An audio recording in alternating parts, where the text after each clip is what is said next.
Hello friends, welcome to Personal Finance channel. Lots of people believe in investing their hard-earned money in traditional investment options such as fixed deposits, recurring deposits, PPF, post office schemes, LIC policies and other such options because of security and lack of knowledge of other investment products. You must have seen your parents investing in fixed deposit or recurring deposits or post office saving schemes, which are considered as safe options of investment and was providing good returns in the past. Nowadays, lots of investors are choosing a trading tool of investment, which is mutual funds. But still, many people are avoiding mutual funds due to lack of basic knowledge about it, and they believe that it's a gamble. So in this video I have tried to explain all the basic details of mutual funds for a new investor as well as for existing mutual fund investors, as many investors blindly follow the recommendations from other peoples or their friends without proper guidance and without proper knowledge, which is very risky. But before investing in mutual fund, one should know all the basics of mutual fund. Most of the people still don't know what is mutual fund. They are not clear about even the basics of mutual funds. So let's begin. Subscribe कीजिए इस channel को और हमारी videos miss ना करने के लिए दबाइए इस बेल आइकन को।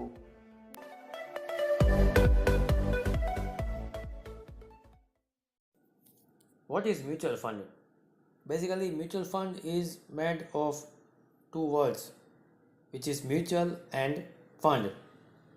Many individual investors coming together is called mutual, and fund is nothing but a money.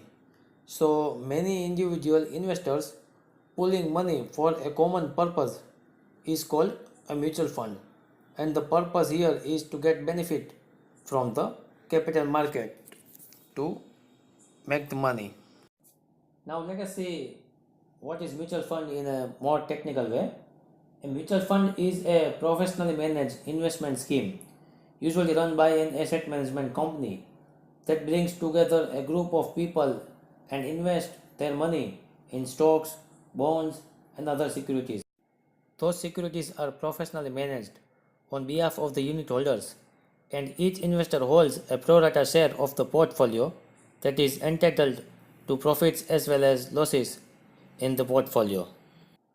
If we look at the diagram of the mutual fund operations, then an investor starts savings with the help of investment manager who invest in the financial instruments which helps to grow the savings of an investor and to build and create a wealth which is in at the last return back to the investor. So mutual fund is used to create wealth and grow money.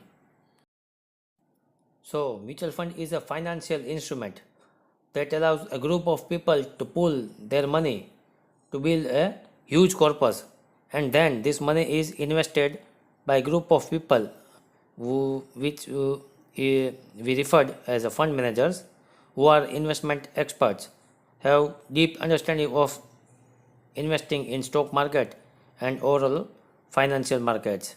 Companies who have the fund managers are called asset management companies who manages the mutual fund schemes. AMC collects money from investors like us, pool the money, hires expert who make investment in securities, and when the returns come, the returns are distributed proportionally amongst investors by the way of dividend or by increasing the value of NAV. Whenever we heard about the mutual funds, then two things, NAV and NFO, are we heard many times. So what is NAV and NFO? Let us see that all the mutual funds have their units just like shares in company. So if someone wants to invest rupees 10,000 in any mutual fund scheme and price for a unit is rupees 10, then an investor gets 1000 units of that mutual fund, and over a period of time, as the mutual fund investment grows, the unit price also grows with almost same ratio. The price of units is referred as mutual funds net asset value, means NAV, and when a new mutual fund scheme is launched, it's called NFO of mutual fund.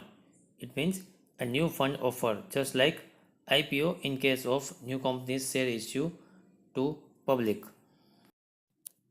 Sebi. You might hear this word too often when you start investing in mutual funds. So, what is Sebi? To protect the interest of investors, Sebi formulates policies and regulates the mutual fund schemes. It notifies regulations in 1993, fully revised again in the year 1996, and issues guidelines from time to time. Mutual funds, either promoted by public or by private sector entities, including one promoted by foreign entities, are governed by these regulations. So, SEBI is basically a regulator for all the mutual fund schemes. Types of mutual funds. A mutual fund can invest your money in different kind of tools or instruments like shares, debentures, gold, fixed deposits, and cash market also. So based on where it will invest and what kind of risk it will take, there are two different ways of classifying mutual funds. The first one is by structure of mutual funds. So based on that, there are two types of mutual funds: open-ended mutual fund and closed-ended mutual fund. And by asset class, there are three types of mutual funds, which is debt, equity, and balanced mutual funds. So now let's see all these types. Let us start with open-ended mutual fund. An open-ended mutual fund is open at all time for entry and exit. It means one can buy it anytime and can also sell it anytime whenever an investor wants. Whereas in closed-ended mutual fund, there is predefined entry time and exit time. One cannot buy it once the issue is over and one has to keep the units until the exit date reached. So it means whenever a new offer is open for fresh purchase, then only we can buy a closed-ended mutual fund, and whenever its exit maturity time is reached, then only we can sell it.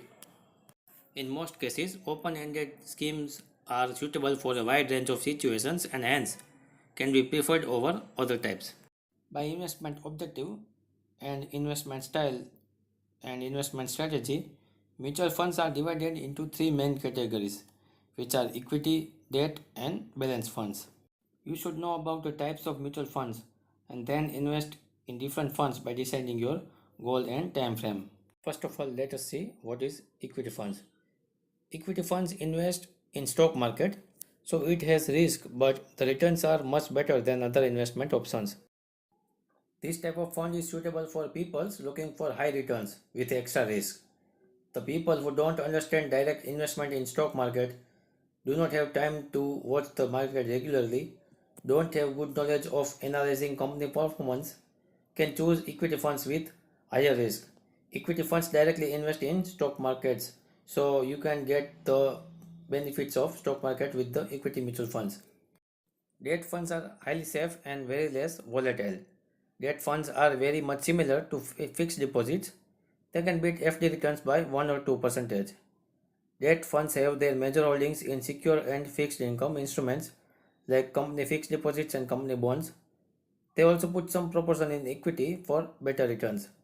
Debt funds are secure funds and provide low returns but are better than FD returns. Debt funds provide indexation benefit once we hold it for more than 3 years. Debt funds are suitable for low risk investors. Balance funds. As the name suggests, balance funds are combination of both equity and debt instruments. These funds invest in its investable corpus between equity and debt in certain ratios, like 60 by 40, so 60% in equity and 40% in debt funds. The ratio is for the example purpose only. It can be more or less. Balance funds are suitable to investors seeking moderate risk with high returns from equities. Most balance funds have high equity exposure for better returns. Conservative investors can select balance funds for good returns. All the mutual fund schemes comes with two options, regular plan and direct plan. So let us see what is regular plan and what is direct plan.